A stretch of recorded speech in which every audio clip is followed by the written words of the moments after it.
for today's game. First for the Lady Saints at 13-10, coached by Andrew Arnn. At a guard, a 5'3" senior, number 2, Caroline McKay. McKay leads St. Pat in scoring at 13.9 points a game. And another guard, McKenna Roush. She wears the number 3. She's a 5'6" senior, averaging 9.3. The third guard is number 13, Lillian Klee. Klee is a 5'6" freshman, averaging 7.3. One of the forwards is manned by Isabella Riggs. Riggs wears the number 5. She's a 5'9" senior, averaging 11.3 points a game. And at the other forward position, a 5'7" sophomore, number 10, Emma Gollenstein. Gollenstein averaging 4.3. So once again for St. Pat, it'll be McKay, Roush, Klee, Riggs, and Gollenstein. St. Pat averaging 48.7 points per game on offense, but being very stingy on defense, giving up just 42.1 points per contest. Now for the Harrison County Fillies, 6-16 on the year, coached by Bill Watson. At a guard, a 5'6" senior, number 13, Brooke Kinney. Kinney had a big night last night, 12 points and 10 rebounds for her first ever double-double. She's now averaging 3.8 points per game. And another guard, Keely Custard. Custard's a 5'4" freshman who wears the number 21 and is averaging 8.2 points a contest. And another guard, Bailey Hudgens. Hudgens wears the number 23. She's a 5'6" sophomore, averaging 8.1. At a forward, the leading scorer for Harrison County this year, Caroline Van Hook. Van Hook wears the number 22. She's a 5'9" senior. And at the other forward, a 5'8" sophomore, number 34, Katie Linville. Katie's now averaging 1.7 points a game. So once again, for the Fillies, it'll be Kinney, Custard, Hudgens, Van Hook, and Linville. Harrison County struggling a bit on offense this year overall, averaging just 39.5 points per game. On defense, giving up 53.8 points a contest. On paper, St. Pat about an 8-point favorite to win this game for their third win in a row.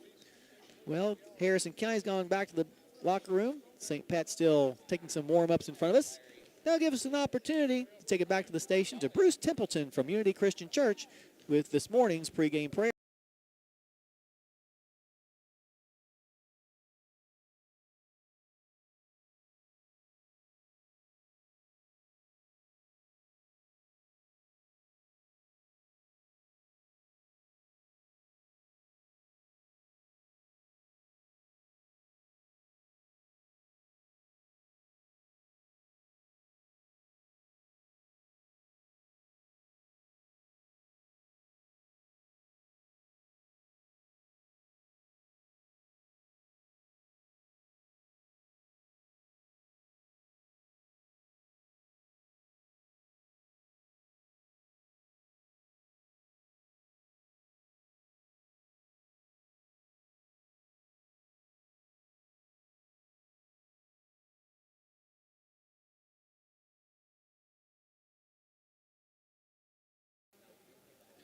All righty, back here at the Hilltop, Harrison County and St. Pat getting together for the 15th time in girls basketball. Harrison County leads the series 11-3. It's a series that began back in December of 1991 when the Fillies traveled to Maysville and came back home with a 54-20 win.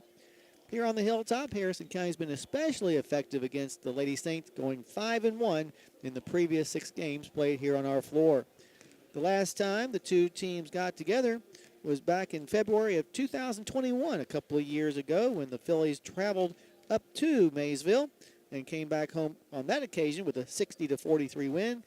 The last time the two teams played here on this floor was back in February of 2017. It's been some 6 years since the Lady Saints visited the Hilltop. Harrison County won that game as well, 53-19. So there's your history of the series between Harrison County and St. Patrick in girls basketball. While the two teams continue to warm up, we'll take a break and then come back and talk about what the other winter sports that are going on across the campus of Harrison County High School are doing. We'll do that after this timeout. You're listening to the Cynthiana Hardy's pregame show on WCYN Sports.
righty, back here at the Hilltop. The Fillies and Lady Saints about to take each other on. Well, the Fillies will continue their 5-game homestand, which will finish up on Monday night when the Lady Royals of Mason County come to town. Fillies will then hit to the road next Friday when they'll take part in a girl-boy doubleheader in Falmouth against the Lady Cats of Pendleton County. The girls will play the first of that girl-boy doubleheader, with the Fillies playing at 6 o'clock. And then a week from today, the Fillies will stay on the road as they'll head to Flemingsburg to take on the Lady Panthers of Fleming County for an matinee affair that'll begin at 4 o'clock. So make that notation on your calendar in case you're coming over to watch the Fillies play the Lady Panthers. That game will be at 4 o'clock. The JV game will start about 2:30. Meanwhile, the Thoroughbreds will be back in action tonight after defeating Robertson County last night. They'll be here on the Hilltop as the Montgomery County Indians come to town. Hopefully you can make it up here to the Hilltop to watch that game. The Breds will be on the road on Tuesday as they'll make the short trip down South 27 to Paris High School, take on the Greyhounds.